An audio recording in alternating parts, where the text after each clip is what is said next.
E aí, galera, tudo bom? Aqui é o Fábio Reis, eu estou aqui com meu amigo Ricardo Nespoli. Estamos dando tchauzinho, porque se você está só ouvindo esse áudio, lembre-se que no dia seguinte, no sábado, esse episódio estará em vídeo para você. No YouTube, isso e também no Instagram, tá bom? Galerinha, hoje nós temos um convidado muito legal, assim, uma conversa maravilhosa que a gente vai ter daqui a pouquinho, mas antes da gente chamar o nosso convidado, vou lembrar vocês de ir lá no nosso site, quarentenaantesdos40.com. Lá você vai encontrar tudo sobre a gente, nossas faces simpáticas e sorridentes, tudo, certo? Então vai estar lá.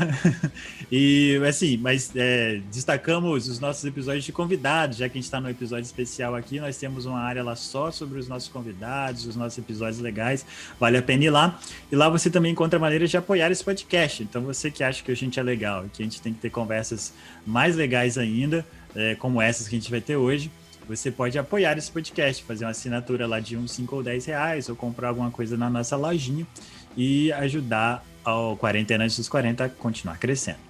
Então, vamos lá, chamando o nosso convidado. Big Sock. Big Sock. Quarentena Antes dos 40, com Fábio Reis, Ricardo Nespoli. Galera, hoje nós estamos aqui, então vamos bater um papo com o Bruno Malias. O Bruno é futebolista de areia, nascido no Rio de Janeiro, mas com certeza prefere o Espírito Santo, né? E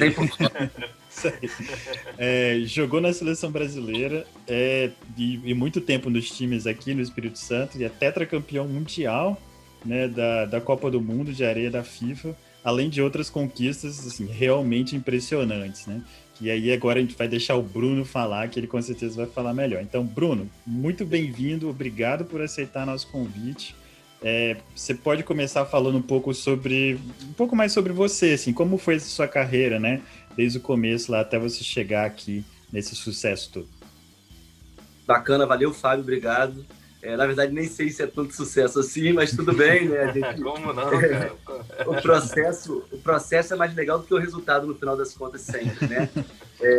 Maneiro pra caramba quando o Ricardo fez o convite, claro que eu aceitei, né? A gente só teve uma dificuldade para ajustar assim, o tempo, a hora, porque realmente todos nós estamos trabalhando muito. Eu acredito que agora o Ricardo, né, nesse mandato agora bacana que ele está participando, e desejo todo o sucesso do mundo, que vocês possam efetivamente representar toda aquela galera que desejou e despejou essa vontade em todos vocês. Parabéns, tá? Valeu.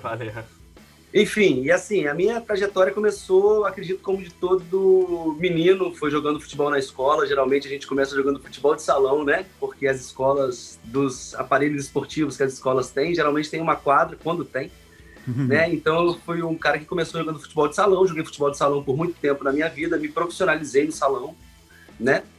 Legal que a bola sempre me ajudou, assim, eu trocava de cidade, mas aí eu já chegava com a bola do braço, meu irmão do lado, então posso jogar, então isso foi muito mais fácil, fazer amigos, conhecer pessoas, enfim.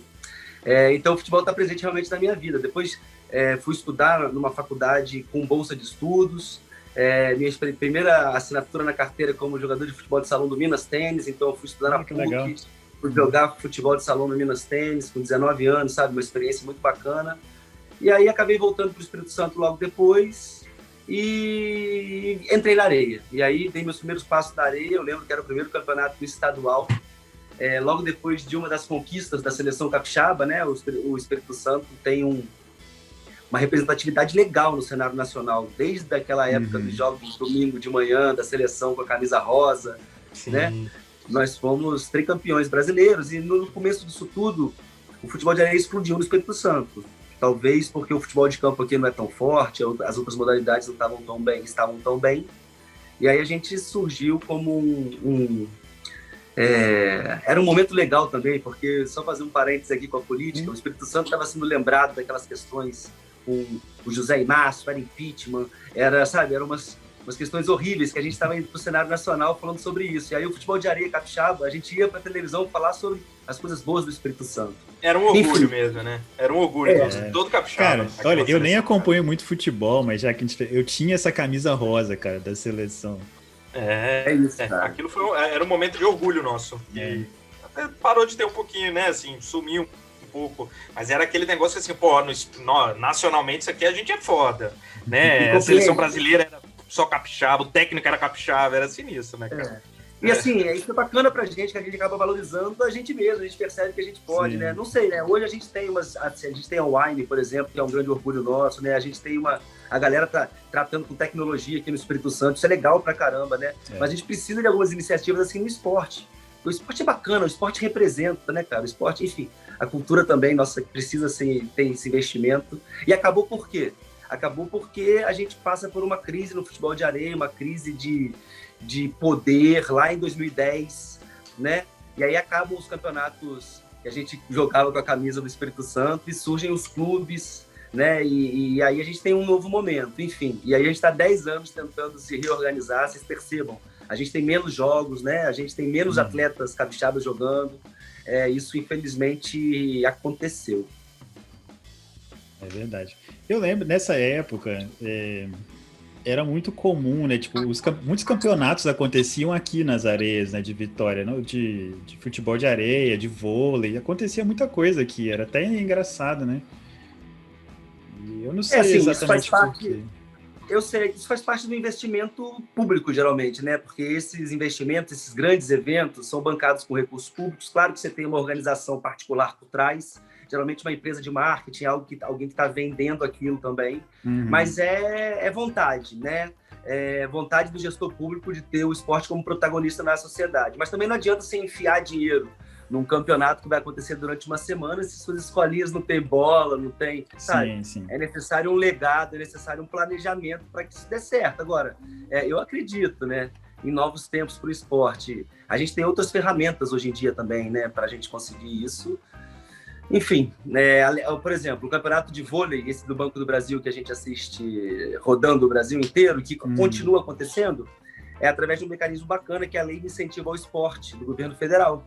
Sabe, o Banco do Brasil deixa de pagar imposto, as outras empresas deixam de pagar imposto e conseguem rodar um produto que é muito bacana, consumido no Brasil inteiro, sabe? É gestão. Pois é. Mas já que a gente entrou nesse caminho, assim, dessas dificuldades, dessa necessidade do apoio, né, e do investimento, a gente sempre fica com essa impressão de que o caminho no esporte profissional, às vezes, é muito difícil aqui no Brasil, né? Porque é isso, o clube precisa de patrocínio, de apoio, né? Os campeonatos precisam desse suporte, assim, estadual e também privado, né? Ou nacional. E para o atleta existem muitas dificuldades também. Como foi para você, assim, nesse caminho? E você acha que mudou, assim? Você acha que existe alguma, de repente, um pouco mais fácil hoje em dia? Ou não? Difícil sua pergunta, né? Eu passei por um processo que era um processo mais romântico, acredito, né? Quanto mais para trás a gente vai, mais romântico a gente fica, né? E talvez a gente não conseguiu ter evoluído num sentido de gerar oportunidades, né? De fazer uma gestão bacana do negócio, de entender que o esporte é um negócio, é entretenimento. A gente precisa criar uma cultura de que as pessoas consumam o esporte, para que as empresas possam aportar recursos, para que o nosso gestor público possa assim, falar assim, nossa, a gente precisa dar protagonismo para essa manifestação social, que é o esporte, sabe?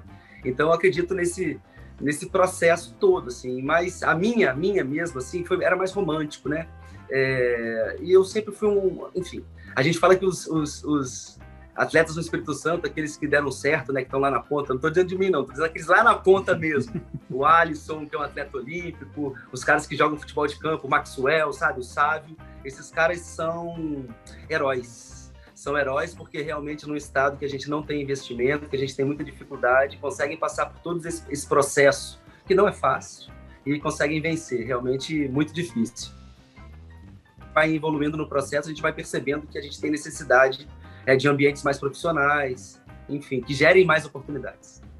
Interrompendo um pouquinho, o Bruno fica com essa modéstia dele, mas daqui a pouco a gente vai falar dos feitos do Bruno, e, pô, você tá no topo lá sim, cara, é porque talvez o beach soccer não esteja tão no topo quanto o futebol, por exemplo, então as pessoas veem menos, mas você chegou lá sim, cara. E é um orgulho estar com você aqui, conversando com você aqui, cara, uma honra. Irado, massa, tamo junto. Não, pois é, né? Tipo, você fala, o cara foi tetracampeão mundial, assim, e tá aí na modéstia. mas, por exemplo, como é que você foi parar lá no Minas Tênis? Foi uma coisa que você foi atrás ou eles te acharam?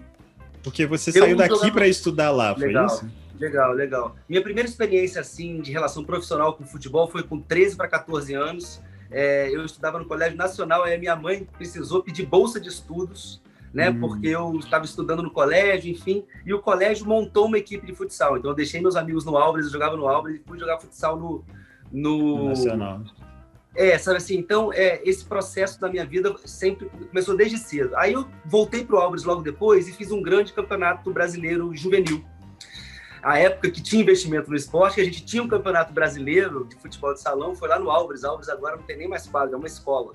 Verdade. Né? Escola americana. E aí, naquela quadra, eu fui contratado para jogar no Minas Tênis Clube. Fui receber um salário bom, fui estudar na PUC em Belo Horizonte, fui morar numa república, sabe?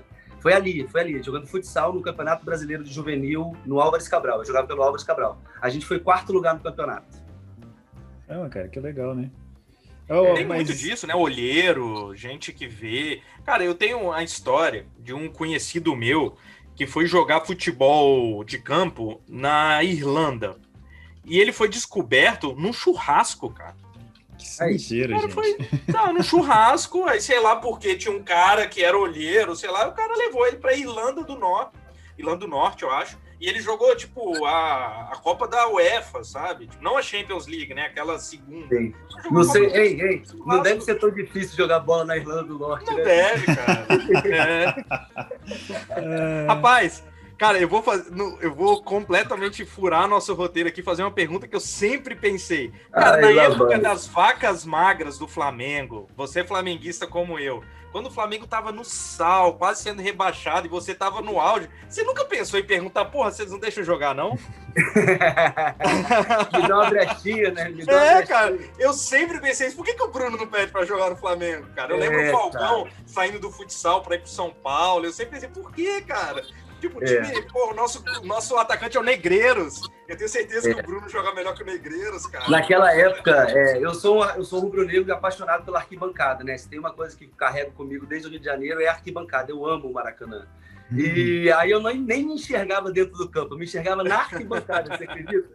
É o espaço que eu ocupo, Assim, eu tive oportunidades, uma pessoa do Bahrein me chamou para jogar, mas isso acabou não acontecendo. E o que aconteceu? A areia entrou na minha vida de uma forma tão bacana e foi um processo tão legal que eu entrei na areia, então tive um crescimento rápido, fui para a seleção brasileira, fui campeão um monte de vezes, tive uma carreira internacional. Então isso acaba que não dá nem brecha de você escutar uma outra oportunidade, sabe? Foi legal, esse processo assim, foi muito bacana, assim, foram uns 10, 12, 15 anos, eu posso dizer, que foram muito rápidos, intensos e que tudo aconteceu muito bacana na minha vida. Massa, bem legal. Pois é, e falando nessa sua carreira, assim, tipo, ficou muito... Eu falei, eu não acompanho muito futebol, então o Ricardo falou, Fábio, a gente tem que conversar com o Bruno e tal. Mas quando eu parei para ler assim, sobre você, a sua carreira é muito impressionante, né? E eu vi que você teve a oportunidade de jogar com alguns jogadores que marcaram a história no futebol, né? Tipo, com o Romário, assim, que eu imagino que tenha sido uma oportunidade muito legal. Foi maneiro mesmo. Pois é, então, você pode falar um pouco sobre tanto essa oportunidade assim, com o Romário, mas, tipo, quais jogadores você acha que te impressionaram mais, assim, as melhores oportunidades que você teve de jogar com alguém? Legal. O Romário é emblemático, né? O Romário entra na seleção brasileira em 2005, primeira Copa do Mundo da FIFA, Copacabana. Montaram uma arquibancada para 30 mil pessoas e eu estava lá, né? Eu era o mais jovem daquele tempo. Eu nem acreditei que eu estava jogando aquela Copa do Mundo, porque eu tinha chegado na seleção no ano anterior e a seleção tinha Júlio Negão, Jorginho, Robertinho, Benjamin, Juninho. O Buru já estava muito forte na seleção, era o Buru e o Pierre, né? Era o goleiro e o Buru. E eu cheguei ali devagarinho, fiz um bom campeonato brasileiro em 2002, 2003 cheguei na seleção, 2004 fomos campeões do mundo, em 2005, eu estava lá na Copa do Mundo FIFA. Vale a pena dizer que foi uma mudança no futebol de areia. Assim, antes a gente tinha os campeonatos mundiais, a gente virou FIFA, sabe? A Confederação Brasileira se envolveu, a Confederação Portuguesa, o negócio ficou imenso. E com isso tudo, o Romário veio jogar conosco. Então, assim, com o Romário a gente ficava horas. Ficava 2 horas escutando as histórias dele, falando que ele fez pela família, e que falando das histórias do pai e da mãe dele, enfim, das dificuldades que ele teve. Isso foi bacana, isso foi muito legal. Isso foi a maior parte, assim, de ter... eu lembro também outra oportunidade com o Romário que foi legal, dessa. A gente jogou muito junto nos treinos. Nos jogos nem jogávamos tanto juntos. Mas nos treinos era legal, porque ele... E a gente jogava muito rachão também naquela época na seleção. E, meu irmão, a gente arrebentava. Era legal porque eu jogava geralmente no time dele no rachão. E, pô, ele pedindo a bola, Bruno, dá em mim. Falei, pô, na hora. Sabe assim, o Romário, é isso mesmo. Nem era a melhor jogada, mas, pô, toma, meu irmão, a bola é sua. O Romário pedindo uma bola pra mim, é isso mesmo? Irado. Isso foi muito legal, foi muito maneiro, assim. Eu aprendi muito no tempo de seleção e, assim, eu cresci muito também. Porque a gente joga em outros ambientes e a rapaziada é boa, e cada um... mas você vai subindo o nível, ok? Quando você chega na seleção brasileira, estão os melhores, né? Então, o seu jogo começa a refinar. Você começa a perceber que você também... Ali tem um nível de exigência altíssimo, né? Como é que você perdeu o gol? Não pode perder nenhum, sabe? Como é que esse cara passou de você? É impossível passar de você. Compreende? Assim, é algo... É muito legal viver aquilo, vivenciar aquilo e aprender com aquilo tudo, né? Foi bacana pra caramba. Adorei. Massa. Eu viveria tudo de novo. Cara, eu imagino realmente que deve ser uma oportunidade muito legal, né? E é isso, tipo, e você tá no topo do esporte, né? É uma oportunidade cara, muito nem sei. Eu acho assim, também, tem muito mais coisa pra fazer, sabe? Assim, eu fui um cara que tive oportunidade, vim de uma família boa, eu não posso negar, né? Minha mãe e meu pai sempre trabalharam muito para nos dar oportunidade. Mas nada que um percalço daquele não passei. Ó. Em 1994 eu tive que trocar de escola, trocar de time, porque tinha que estudar, sabe? Mas era minha mãe que estava lá carregando assim, a gente assim, né? Então, assim, enfim, é vitória sim, mas tem muito mais gente que precisa ter essas mesmas oportunidades. A universalização do acesso, né, a essas oportunidades a gente precisa ter, porque somos um celeiro de craques, tem gente pra caramba jogando bola, a gente precisa realmente consumir mais isso, dar protagonismo cada vez mais pro esporte. Enfim, a gente não tem esporte profissional no Espírito Santo, não tem nada. É muito pouco, sabe? Assim, é sacanagem falar que não tem, porque talvez a gente tenha um monte de atleta profissional que tá ouvindo. Eu falo, pô, sou profissional, calma aí, pera lá. Né? Não tem, e você é herói. Porque a gente não tem esporte profissional, a gente tem desportista profissional, talvez. Entendi. Agora, Bruno, eu acho que foi 2009 que você começou, tipo, a carreira internacional, assim, que você foi pra Itália, foi isso? 2007. Como é que foi que surgiu essa oportunidade? Como é que foi jogar lá fora? Rapaz, nem lembro. Não, lembro sim. A gente estava naquele processo de Copas do Mundo, o início das Copas do Mundo, 2005. Em 2006 eu fui chamado para ir para a Rússia, um mercado Eu fui, em 2006, eu fui o terceiro melhor do mundo, o terceiro artilheiro da Copa, então a chuteira, bola de bronze e tal. E aí a Rússia veio aqui ia contratar eu e o Buru, pra gente ir lá para a Rússia em 2006. Só que logo depois surgiu uma outra oportunidade, uma extraoficial, assim, porque quem ia levar a gente para a Rússia era a Confederação Brasileira, né? Esses caras iam ganhar um dinheirinho em cima da gente, bicho, né? E aí surgiu uma oportunidade na Itália, uma extraoficial, um amigo meu chamado DDI. Depois ele até jogou na seleção brasileira. Ele já estava fora do Brasil, tentando a vida. E aí me levou para a Itália. Vale lembrar que na Itália o futebol de areia já existia há algum tempo, desde 2000, se eu não me engano, em Portugal também, já existia campeonatos nacionais, né? Então, assim, foi nesse processo. Eu largando a Rússia, eu indo para a Itália com o convite de um amigo e aí tudo começou, né? Eu fiquei na Itália de 2007 a 2015, que foi minha última oportunidade na Itália. Depois eu fui jogar na Hungria, né? E assim, bacana demais, bicho. O que eu posso dizer? Assim, a gente ia para lá no meio do ano, eu vivia o verão da Europa e o verão no Brasil. Verão da Europa e o verão no Brasil. A gente ia para lá em maio, mais ou menos, aí jogava sempre a Copa Itália, o Campeonato Italiano e a Supercopa Italiana. E voltava em agosto, na metade de agosto, que eles têm um feriado lá chamado Ferragosto, que é dia 15 de agosto. Geralmente acabava o campeonato nessa data. Então eu ficava de maio a agosto na Itália, geralmente numa cidade de praia, num hotel, a gente ficava num hotel, se alimentando no restaurante do hotel. né? Geralmente aquela pensão completa, almoço, café e janta. E ficava treinando, né? Porque os italianos mesmos não eram profissionais, a gente era contratado como profissional, eles trabalhavam, né? Porque as férias deles eram só em agosto mesmo, era julho e agosto, e a gente ficava lá a temporada inteira. Bom, é isso. E aí eu tive a oportunidade de jogar em alguns times na Itália, de rodar a Itália inteira, né? A Itália é um país realmente privilegiado. Quando se fala da alimentação é maneiro. Eu lembro uma passagem muito legal, porque eu gosto de acordar, tomar café, ler. E lá na Itália, eles são muito parecidos com a gente, né? Eles não têm padaria, mas eles têm lá o barzinho, que a galera vai lá, toma uma aguinha com gás, toma um cafezinho, come um corneto e lê lá La Gazzetta dello Sport, e fica um monte de coroa conversando e fumando, sabe? Isso de manhã cedinho, massa, bacana, é uma tradição e é uma coisa bacana de viver. A comida na Itália é incrível. O que eu posso dizer assim? Eu acabei aprendendo italiano. Foi bom, quebra, né? Foi um processo muito legal na minha vida. Tenho amigos até hoje que a gente fala, sabe? Tem uma relação muito bacana ao redor do mundo. O beach soccer me deu isso também, muitos amigos ao redor do mundo. E fora do Brasil, assim, o beach soccer tá mais profissionalizado? Agora, você falou que na Itália não era, exato, mas como é que é, assim, hoje, assim, os clubes são mais profissionais, tem campeonatos profissionais? Eu não acompanho mais, assim, o beach soccer. Aquele momento da gente no Espírito Santo, assim, no auge, realmente fez com que a gente voltasse os olhos, e tem a ver com passar na televisão também, né? E hoje a gente não sabe muito da história, né, cara? De como tá sendo. Assim, hoje existe futebol de areia ao redor do mundo, tem liga no Japão, tem liga no Iraque, tem liga no Irã, tem liga na Arábia Saudita, tem liga nos Estados Unidos, sabe? Na Europa, hoje existe uma empresa de marketing chamada Beach Soccer Worldwide, ela que tem a relação com o Beach Soccer na FIFA. Então, ela está na Europa, ela está na Espanha. Então, a Europa hoje é o centro do beach soccer no mundo. Tudo acontece lá. Próxima Copa do Mundo, 2021, lá, entendeu? Na Rússia. Eles têm lá uma Euro Winners, os campeões dos campeonatos de cada país jogam um grande campeonato, como se fosse uma Champions League. Champions League, porra, cara. De beach soccer, sabe? Na Itália tem campeonato forte.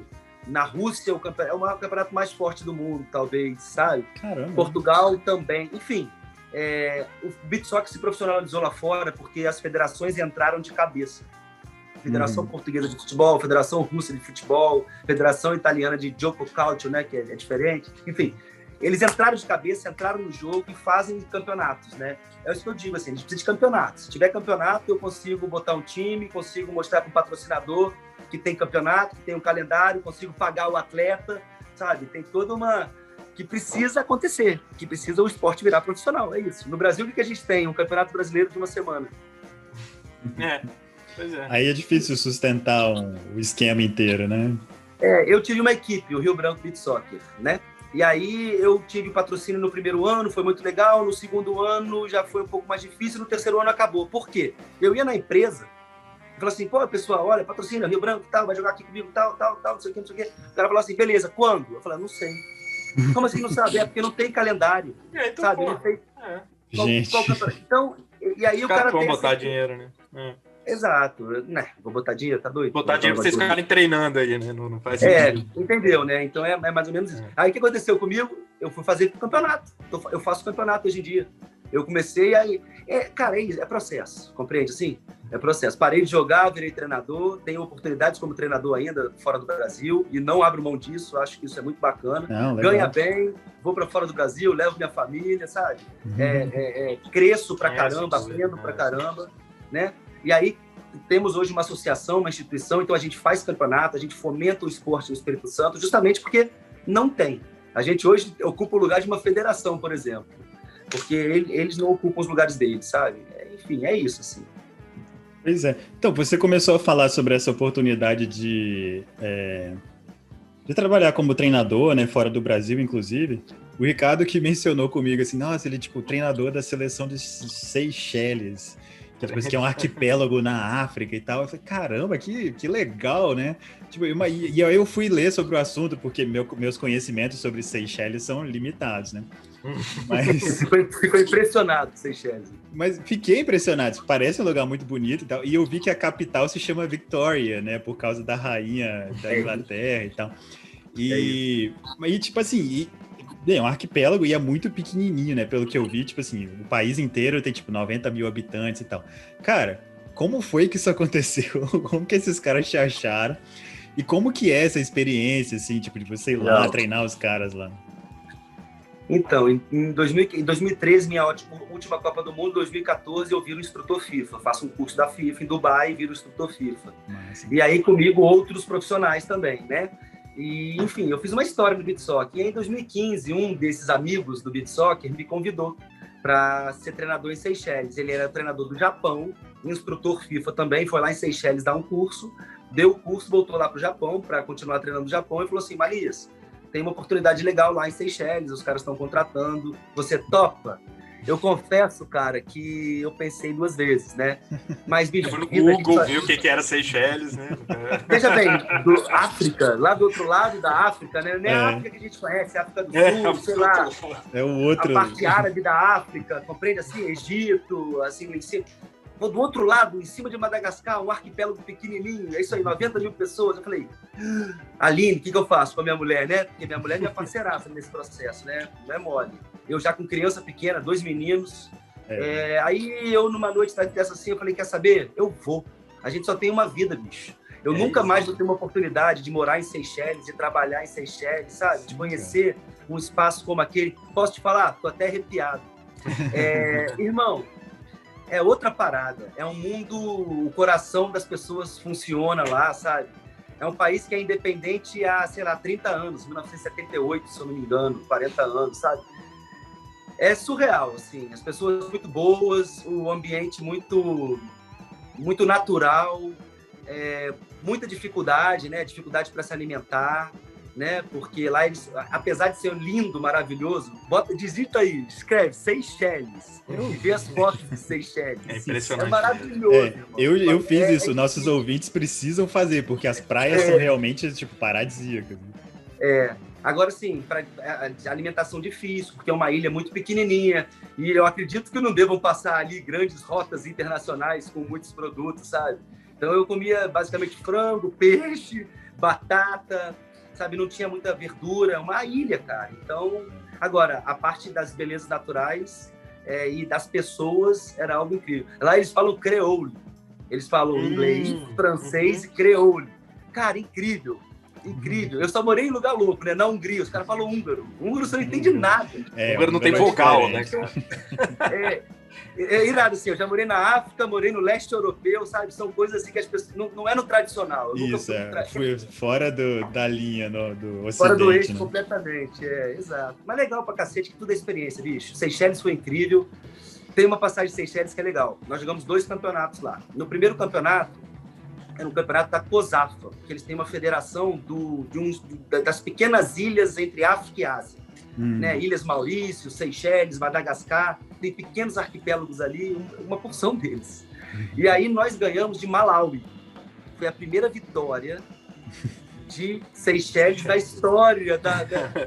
E o capitão do meu time, todo mundo do meu time trabalhava o dia inteiro. O capitão do meu time era salva-vidas. Era o Robin. Ele, no final do terceiro tempo, ele falava, coach, eu não aguento mais. Eu falava, você vai jogar. Ele falava, coach, mas eu não... Faltava, né, no beach soccer tem 3 tempos de 12 e tem o finalzinho que se é empate de 3 minutos. E aí, depois dos 3 tempos de 12, ele tava, coach, eu não aguento mais. Eu falava, cara, você vai jogar. E, rapaz, ele fez o gol, nós ganhamos o jogo, e quando ele fez o gol, ele deu 18 cambalhotas para trás. Ele com certeza conseguia mais, entendeu? Aguentava jogar assim, né? Poxa, cara. Rapaz, olha, que alegria, que alegria. Depois nós jogamos a eliminatória, a gente acabou indo mal. Eu fui contratado por um período apenas de 3 meses, porque eles iam fazer campeonatos em Seychelles. A FIFA tem um programa muito legal, e a FIFA subsidiou eles fazerem um estádio, uma estrutura bacana para o beach soccer. Muito legal, e eu fui participar desse processo, nesse primeiro momento. Assim. Muito legal mesmo, né? Deve ser uma experiência única, de verdade, assim. Cara, e assim... E eu não me... Assim, iria de novo. É só me ligar. Muito bom. Cara, agora eu vou fazer uma pergunta, assim, aleatória, que eu fiz brincando com o Ricardo aqui, Mas porque a gente pensa, cara, o que a gente vai perguntar pro Bruno? Eu falei, cara, a gente pode perguntar se a areia daqui de Vitória é diferente da de lá de Seychelles. Mas depois eu pensei, cara, talvez isso seja uma pergunta interessante, porque eu imagino que tenha diferença de areias, assim como tem de Gramado e tal. Então, fica essa pergunta para você aí. Existe diferença nas areias? Existe, claro que existe, e faz muita diferença. Né? A areia, eu te digo mais, a areia de Cambori é diferente da areia da Praia da Costa. E a areia, de repente, do começo de Cambori vai ser diferente da areia do treino do lugar que a gente treina sempre em Cambori mesmo. E faz toda a diferença, porque uma areia mais pesada, uma areia que seu pé afunda mais, é uma areia que você tem que ter mais condição física para jogar e técnica para tal, porque o tempo inteiro é bola no alto. Agora, eu já joguei campeonatos de futebol de areia que o campo era solado, né? Que quando chovia ficava muito solado, e aí virava um peladão, né? Porque o futebol de areia se destaca pela parte técnica e pela plasticidade do jogo. Fazer gol de bicicleta, voleio, justamente porque a areia te amortece. Né? Você não vai ficar fazendo isso no terrão, né? Pronto, matou a charada. E aí o pau quebra, porque também na areia, a gente, de repente, a gente ganha os jogos porque a gente é melhor tecnicamente, porque a gente tem uma qualidade melhor. Foi pro terrão, bicho, tá todo mundo nivelado, tá todo mundo igual. É igual botar esses times hoje de futebol de campo, que todo mundo toca de primeira, joga pra caramba, pra jogar em campo ruim. É difícil. É difícil, não é fácil. Agora, a pergunta é excelente, viu, cara? A areia é diferente no mundo inteiro, e a areia da Itália é diferente da areia da Rússia, e os jogos mudam justamente por causa disso. Pois é, e eu imagino, já que você falou, que você concordou, assim, que realmente é diferente, que deva mudar com uma velocidade rápida até, né? Tipo, você falou, choveu, já é outro jogo, né, que você tá tendo, assim. A areia, por vezes, fica mais pesada quando ela não fica solada, né? Na praia mesmo, que tem um escoamento legal, uma drenagem legal, a areia fica muito pesada de jogar, né? Mas em campos, porque o futebol de areia não é futebol de areia, não é mais de praia, né? Hoje a gente consegue botar a areia onde é que a gente quiser, né? E, por vezes, fazem esses campos de forma pouco técnica, e aí ensopa mesmo, fica empapuçado, empapado. A gente já jogou areia, a gente já jogou em campo que estava inundado, cheio de água. Tinha que jogar por cima porque não dava para jogar no chão mesmo. É lama, né, cara? Não é nem areia. Teve um jogo, o meu filho tá aqui do lado, ele lembrou. O último jogo que passou da seleção brasileira na televisão foi um Brasil e Portugal em Santos. E não tinha areia no campo, era só água. E esse jogo passou na Rede Globo, por exemplo. Que doideira, né, bicho? Não era beach soccer, né? Não. Difícil, Talvez era beach, mas mais a parte da água, assim, né? Um pouco mais embaixo, assim. Cara, então, indo assim para quase a nossa penúltima pergunta, você começou a falar de alguns projetos esportivos que você vem desenvolvendo, né? Eu li que você tem uma escola de craques, Bruno Malias. E outras coisas. Você pode falar um pouco sobre esses projetos que você está desenvolvendo e como que você está trabalhando ainda com o esporte aqui com a gente? Ao final da minha carreira, quando estava deixando de jogar, eu montei uma empresa, temos hoje uma associação, né? Eu e alguns amigos, ex-atletas, né? Porque eu tenho uma turma que também jogou comigo lá atrás e hoje é procurador, é vendedor, e esses caras estão ainda unidos comigo pelo esporte, compreende? A gente joga pelada aqui em Jardim Cambori toda quarta-feira à noite, sabe? Legal. Então é uma galera que me ajudou nesse processo. E de qualquer maneira eu tentei institucionalizar meus projetos, compreende? Torná-los profissionais de verdade. E aí foi isso que aconteceu nos últimos anos, para chegar hoje e poder te falar que nós já tivemos 9 núcleos da Escola de Craques em todo o Espírito Santo. Que legal. A nossa experiência melhor foi um termo de fomento que a gente fez, né? Que a gente construiu junto com o município de Rio Novo do Sul, que não foi nem através do esporte, foi através da assistência social, quer dizer, pensar o esporte de maneira transversal, tocando lá na assistência, sabe? A gente desburocratizou um processo com o governo do estado para que o município pudesse receber, para que a gente pudesse atender. Ficamos por lá durante 5 anos. Infelizmente a política agora né, interrompe esse processo, que é algo péssimo, né? Mas já foram 9 escolas de craques. Nos últimos anos, fazer esporte no Espírito Santo é tirar leite de pedra. Estou falando que eu desburocratizei um processo lá em Rio Novo do Sul. Hoje a gente busca recursos junto à Lei de Incentivo ao Esporte lá em Brasília. A gente aprova um projeto em Brasília. A gente tem a oportunidade de captar com empresas que apuram lucro real, 1% do imposto de renda, ou de pessoas físicas como a gente, 6%. Né? O Flamengo tem isso, é o anjo da guarda do Flamengo. né? O Pinheiros é um clube que se sustenta com lei de incentivo ao esporte. O América Mineiro, que subiu agora, a base dele toda é com lei de incentivo ao esporte, né? Então, eu também faço projetos incentivados, a gente tem essa expertise de aprovar o projeto, né? É uma capacidade técnica, né? E é só tentando, fazendo, né? São 10 anos tentando tirar leite de pedra, né? E aí a nossa escola de craques hoje já rodou em Riviera da Barra, Vila Velha, com aporte da Águia Branca, com dedução de imposto, e vai rodar agora um projeto em Cambori, com a Vale, com dedução de imposto. É um projeto de R$166 mil, sabe? Eu estou fazendo gestão dessa grana. No ano passado, a nossa instituição foi responsável pela Arena de Vitória. Por quê? Porque nós rodamos um campeonato chamado Campeonato Metropolitano de Beach Soccer, através de lei de incentivo ao esporte, com patrocínio da Eco 101, que corta o Espírito Santo inteiro, sabe? Então, assim, são esses projetos que estão acontecendo. Eu tenho uma vontade própria, minha, de poder participar do ambiente político por dentro, porque por fora eu já participo. Reunião com deputado, reunião com vereador, reunião com o executivo, converso com o secretário de esportes, vou, volto, sabe? Nunca conseguiram enxergar um rendimento, não há planejamento estratégico para o esporte no Espírito Santo, a gente não sabe para onde a gente está indo, não tem a mínima ideia, sabe? As esferas de governo não sabem quais são suas responsabilidades. Posso estar falando uma besteira aqui, mas para quem vive isso está muito vivo dentro de mim, sabe? Enfim, a gente... E o que eu tento fazer com isso? Tornar o esporte sobreviver, dar sustentabilidade à minha vida, à minha família, ok?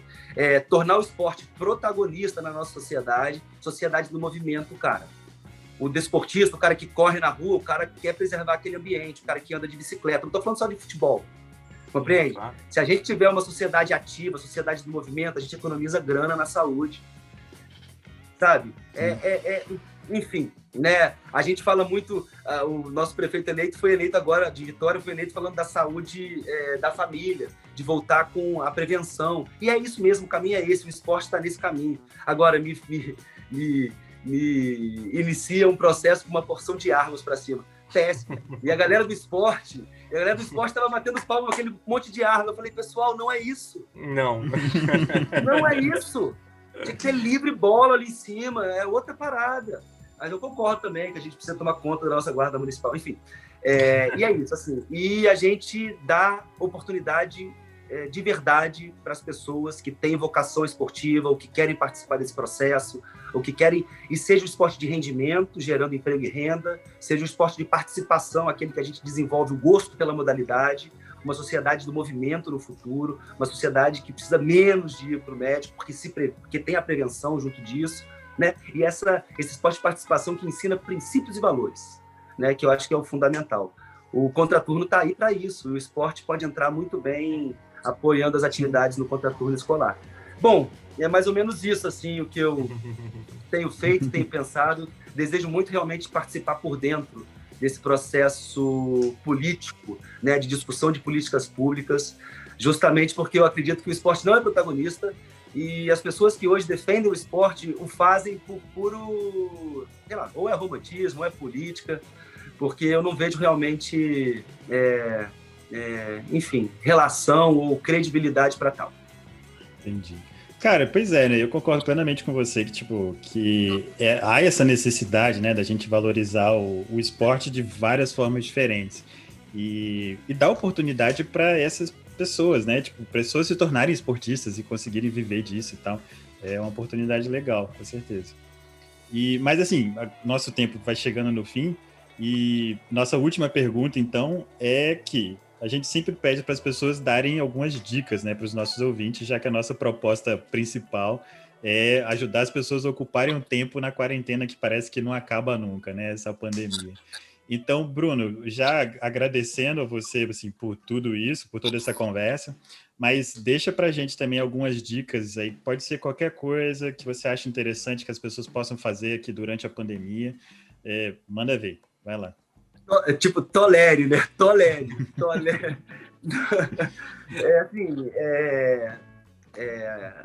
Acho que a gente vai por duas vertentes, assim, dois caminhos, né? A primeira, assim, é um lado mais profissional, né? A gente está dentro de casa, mas a gente tem a oportunidade de planejar o nosso futuro, a gente tem a oportunidade de estudar, né? Começa um curso, tá dentro de casa mesmo, as faculdades são EAD hoje, cara. compreende? Assim, estuda, né? Enfim. E também, pelo outro caminho, assim, aprenda a conviver com seus familiares, quem tem oportunidade disso, né? Porque essa vivência, essa convivência tem sido uma convivência mais difícil nesse momento, né? Então, é justamente isso, a tolerância está aí, aprenda a tolerar, né? Aprenda a conviver e a gerar harmonia num ambiente que, por vezes, está um tanto quanto difícil. Digo isso porque talvez as pessoas estejam se identificando com isso. Eu passei por um processo que era um processo eleitoral, então eu estava trabalhando muito. Minha esposa trabalhando muito home office, minha esposa trabalha no banco. Meus filhos estudando online. Esse ambiente era uma loucura. Então, a gente precisou dar muito valor a essa família que a gente tem, ao amor que a gente tem entre a gente, para realmente aprender a conviver nesse ambiente e sair muito maior da pandemia do que a gente entrou. Isso é fato. Minha família sai muito maior do que ela entrou. E, por outro lado, também foi um momento que eu usei para estudar, para planejar, para olhar para outros caminhos. E eu acredito que as pessoas possam fazer isso. Tá ficando maluco com o filho, bicho? Senta na frente do computador, tranca tudo, liga o ar-condicionado e vai ler, vai estudar, vai se apropriar de conhecimento. Ninguém vai te tirar disso. Aí, quando encher o saco de lá, volta para cá e enche seu filho de beijo, vai brincar, vai se distrair, sabe? Acho que esse é o caminho. Que legal, cara. Assim, bom saber que vocês estão bem aí, porque realmente são desafios, né? Muitas famílias passando por desafios nesse momento. Cara, Bruno, muito obrigado, então, mais uma vez. Foi excepcional bater esse papo com você e poder fazer a pergunta da areia. Assim, realmente um momento único, assim. Para mim foi maravilhoso. Ricardo, quer falar alguma coisa? Cara, eu conheço o Bruno há muitos anos, né? Nossos pais trabalharam juntos. Legal. Então, assim, antes do Bruno ter sucesso no beach soccer, eu vi ele jogando futsal pela faculdade, umas coisas assim. Enfim, acompanhei. Eu lembro do campeonato lá no Sesc, Guarapari. Eu morava em Guarapari na época, você jogou e tal. Eu lembro muito bem, assim. E, cara, mas é engraçado, a gente se conhece há muito tempo, tem uma diferença de idade, então a gente nunca parou para bater papo, né, para conversar. Então, assim, esse papo aqui realmente foi muito legal, agradeço bastante e acho que a gente vai continuar se vendo mais, falando mais como tem acontecido nos últimos meses aí. Mas valeu, Bruno, agradeço bastante mesmo, cara. Valeu, Ricardo. Esse também é meu desejo, cara. É muito legal estar em contato contigo. Vamos ver se a gente marca um jogo do Vitorinha pra gente assistir. Pô, com certeza. Né? Acho maneiro, acho bacana. Sou um apaixonado por futebol, independente da minha relação com o Rio Branco. Eu sou um apaixonado pelo futebol capixaba. Eu acho que a gente tem que valorizar realmente todos os clubes. Gosto também muito da sua... É isso. Entendeu? É viver isso, é massa demais, né? Só quem vive sabe, né? Do que a gente tá falando, aí, né? É isso aí. Porque não é fácil torcer pro time do Espírito Santo carregar isso, né? Não é não. E Fábio, maneiro pra caramba também te conhecer, irmão. Maneiro, você tem um astral muito bacana, foi muito legal também. Assim, valeu a pena pra mim, assim, tem um significado muito bacana. Vou carregar essa conversa da gente aqui por muito tempo. Valeu mesmo. Valeu, Bruno. Que bom. Obrigado, Bruno. Até mais, hein?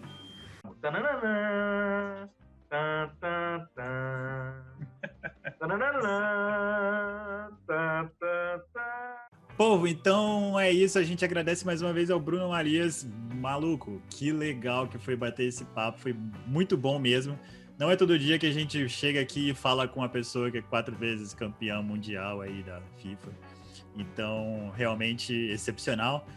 E é isso. Nosso episódio acaba hoje. Lembramos vocês de ir lá nas nossas redes sociais, Facebook, Twitter, Instagram, e também lá no YouTube. Lembrando que esse episódio está em vídeo, se você está vendo no áudio, mas você quer ver a carinha do Bruno e a nossa carinha, passa lá no YouTube também.